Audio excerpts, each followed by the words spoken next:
नमस्कार दोस्तों, स्वागत है आपका एक बार फिर हमारे इस मंच पे, जहां हम अपनी इस दुनिया के कुछ अनछुए रहस्यमयी पहलुओं को जानते हैं।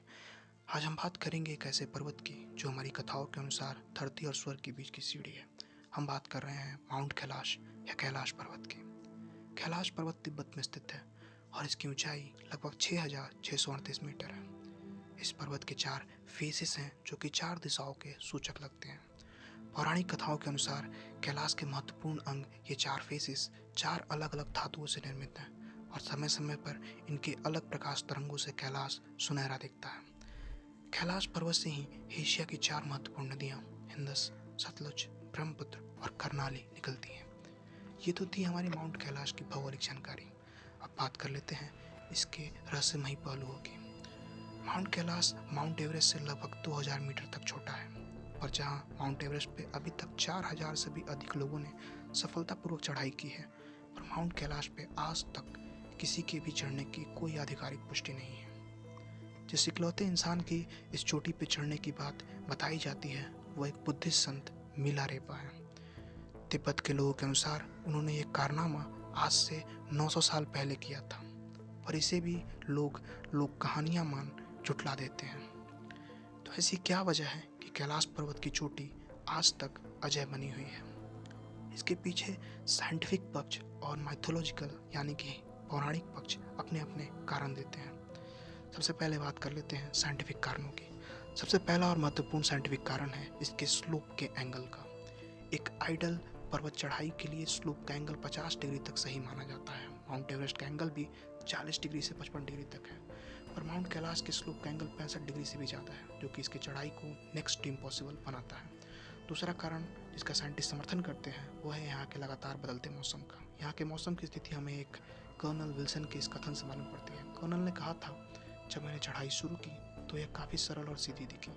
मैंने यहाँ के बदलते मौसम के बारे में सुन रखा था, इसलिए मैंने मई और जून का महीना चुना, जो कि मौसम के हिसाब से अनुकूल था। और चढ़ाई के कुछ समय बाद ही आने वाले स्नोफॉल ने मेरे अनुमान को तोड़ दिया।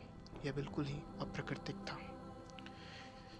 एक और कारण है जिसका साइंटिस्ट समर्थन करते हैं वो है यहाँ के स्ट्रॉन्ग रेडिएशन का। स्ट्रॉन्ग रेडिएशन से कई पहाड़ चढ़ने वालों को गंभीर रूप से बीमार भी होते हुए देखा गया है।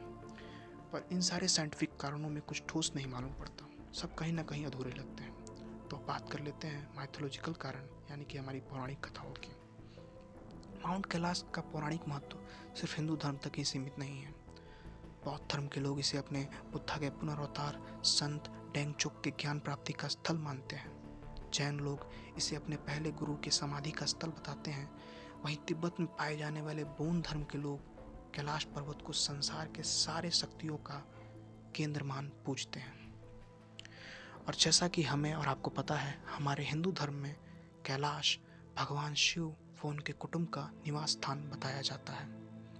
हमारी पौराणिक कथाओं में यह बताया गया है कि कैलाश पर्वत धरती और स्वर्गलोक के बीच की सीढ़ी है। रामायण से ले महाभारत तक हर जगह कैलाश की चर्चा की जाती है। जहाँ समुद्र मंथन के समय कैलाश को ही इस्तेमाल किया गया था।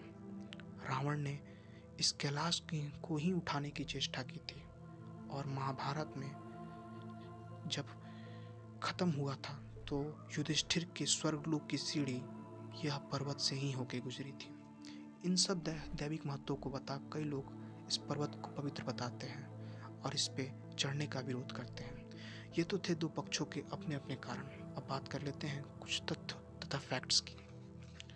आज तक जितने भी लोगों ने कैलाश पर चढ़ाई की है उन सब ने एक अजीब बात बताई है। नॉर्मली इंसान के नाखून एवं बाल 2 हफ्तों में बढ़ते हैं, पर यहाँ चढ़ने वालों ने एक क्रम 12 घंटों का बताया।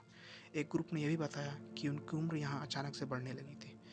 इन्हीं सब घटनाओं को सुन कैलाश के रहस्य से पर्दा उठाने रशिया की एक टीम माउंट कैलाश पहुंची थी। उनके लीडर थे डॉक्टर मुल्दाशेवा। कई महीनों तक कैलाश के पास गुजारने के बाद प्रोफेसर मुल्दाशेवा ने अपनी रिपोर्ट दी। उनके अनुसार माउंट कैलाश कोई प्राकृतिक पर्वत नहीं, अपितु एक मैन मेड पिरामिड है, जैसे कि इजिप्ट के पिरामिड हैं।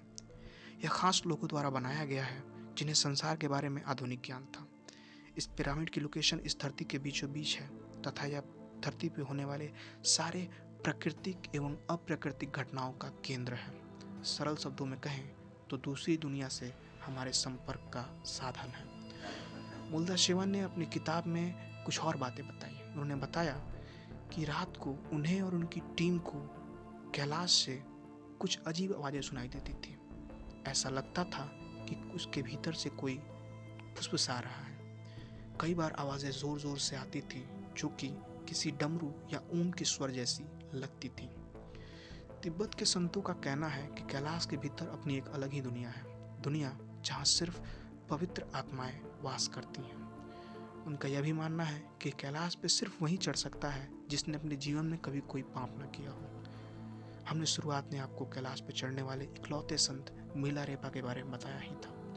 लोग कहते हैं कि जब कैलाश से वे लौटे थे तो उन्होंने अपने अनुयायियों से ये कहा कि इस पर्वत पे दोबारा कोई जाने की चेष्टा न करे।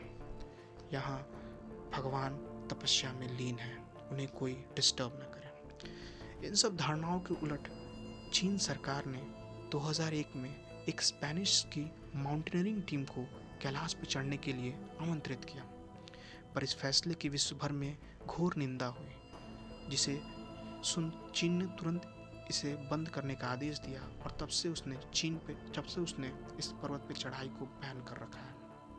हर साल हजारों की संख्या में लोग कैलाश आते हैं और इसके रहस्य से परिचित होते हैं, दूर से ही देख रोमांचित भी होते हैं। तो ये थी हमारी आज की प्रस्तुति रहस्यमयी कैलाश पर्वत की। एक ऐसा पर्वत जो अपने अंदर न जाने कितने रहस्यों को ले बैठा है, जो शायद हमारी और उस दूसरी दुनिया के बीच का संपर्क का साधन भी है। आशा है कि आपको ये वीडियो पसंद आया होगा। अगर आया है तो इसे आप अपने अन्य साथियों के साथ शेयर करें। साथ ही साथ कमेंट सेक्शन में हमें ये भी बताएं कि आप आगे किस रहस्यमय विषय पर वीडियो देखना पसंद करेंगे। तो हमारी मुलाकात फिर से होती रहेगी, क्योंकि हमारी ये दुनिया अजीब है। धन्यवाद।